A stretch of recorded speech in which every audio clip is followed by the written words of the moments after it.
her ear flopped over. That's one of his telltale signs. Right, he's very recognizable. He's probably the oldest adult male that we have here at Brooks River. So he's 22-ish, give or take a couple of years. He was first identified in 2002, if I remember correctly, as an older adult, a older sub-adult bear and perhaps a young adult bear. So we weren't really sure at the time whether he was an adult or kind of borderline adult, right. But yeah, around 22 years old.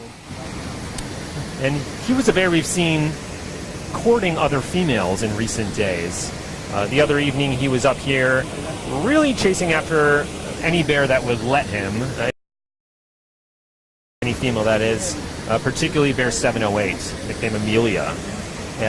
But he is a very large bear as well, and he moves relatively slowly, so he was not able to keep up with her most of the time. Right, and the courtship process, I mean, the males really do have to pursue the female sometimes for significant lengths of time. So it takes a lot of patience for them to get the female to be habituated to their presence. The female may not be in the right point in her estrus cycle either to be receptive to mating.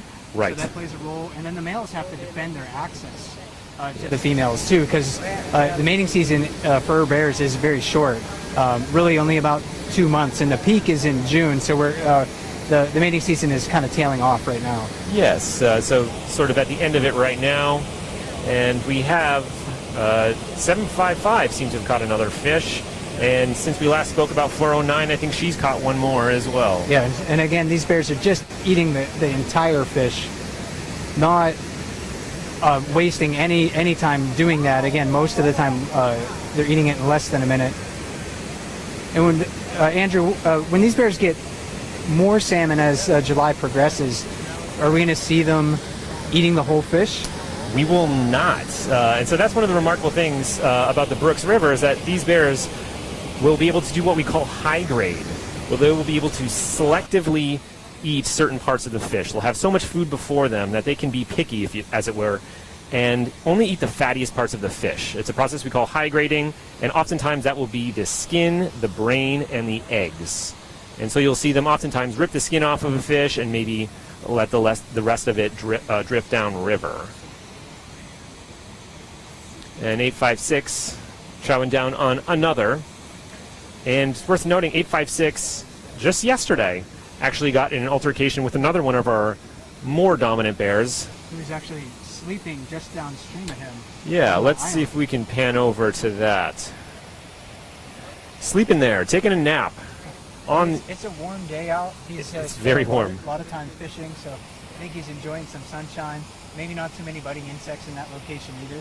But that is bear 747, and he is, again, higher on the dominance chain, but below 856. And really, yeah, only subordinate to 856. Mm-hmm. It's very interesting to see these two bears interact, because there's no other significant challengers or sort of like those top positions in the hierarchy. Yeah, in that altercation yesterday, 856 was victorious. It was very brief, but it was violent for a brief time. Video of that is posted on Katmai National Park and Preserve social media channels, particularly on Facebook and Twitter at Katmai NPS. See, way in the back, number 480, Otis caught his first fish. I actually haven't seen him catch a fish yet this evening. So again, bears need to be really, really patient. They're not really expending any extra energy while they're sitting in the water, though. I mean, they're really big. The water is cold. Right. So certainly they expend more energy than they would be laying in the sunshine like 747 is doing right now. But they're so massive that they really aren't affected very much by cold water. But there is a bit of energy economics involved, right? Yes, it's about taking in calories, but it's also about how many calories they expend by fishing. They want to use as many of those calories, or few as calories as possible. Again, the name of the game is energy maximization. Right, if they can make a profit in calories, they're going to do it. And this is probably the 10th or 11th fish right now in 2 hours for 856. So he's approaching 50,000 calories in just 2 hours. 50,000 calories in 2 hours. And if we look over to the island, We have a bear who could sense 747's presence and stood on her hind legs. Yeah, this is also a mature adult female. You can see how much smaller she is compared to a lot of these other bears, but this is number 708. She's Nicknamed Amelia. Yeah, nicknamed Amelia. She often stands and looks in the water, so that's kind of one of the behavioral signs that I look for to try to identify her. And we were speaking of mating earlier, and she was one of the females that was really attracting a lot of suitors here at the river.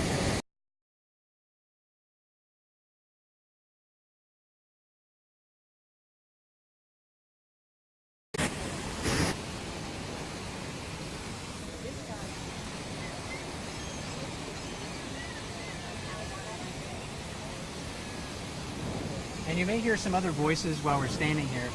We are standing on a wildlife viewing platform. It's an elevated platform. We're about 10 to 12 feet off of the ground. Yeah, and it is peak season here in Katmai National Park now. It's July, and there's a very distinct chain of events that happens here in Katmai. The salmon show up, then the bears, and people to watch the bears. So we have a full platform full of avid bear viewers here with us now.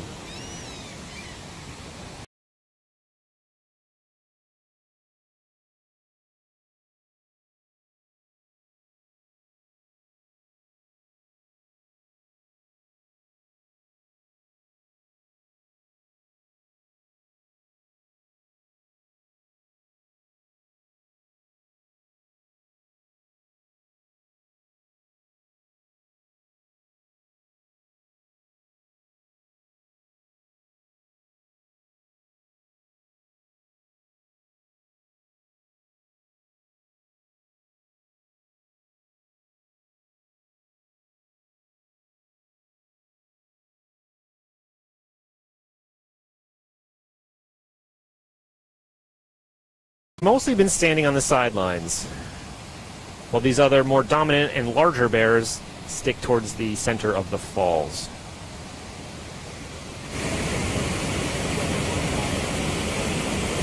And I was looking at 708 earlier this season, and I don't know if we can really see it.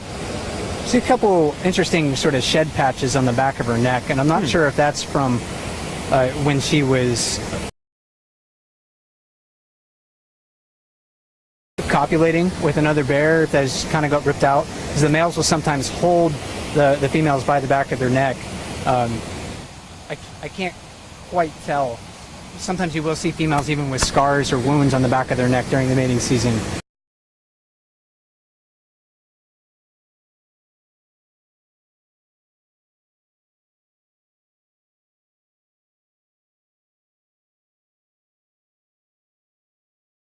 Right, he's quite large for his age.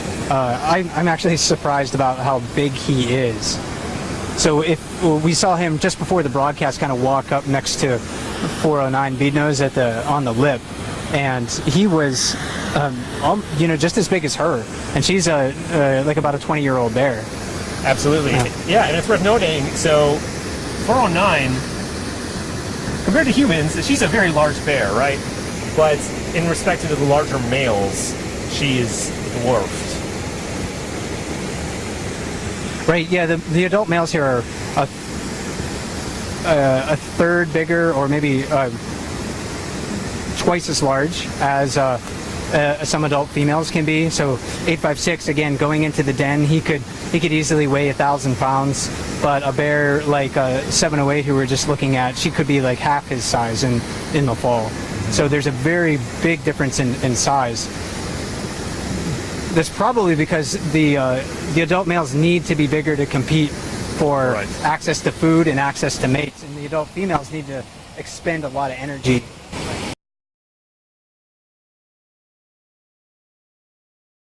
So 503 is still probably upriver of the falls. Bears, a lot of times at this time of the year show less tolerance for each other than they will after they have more meals of salmon in their belly. I mean, they're always sort of, I don't want to say territorial, because bears don't have territories, but they all have their personal space. They all have their particular fishing spots that they like. And when bears encroach on those personal spaces, they're not shy about letting the other bear know, hey, you need to back off a little bit. And for those keeping score at home, they're 409 and 8.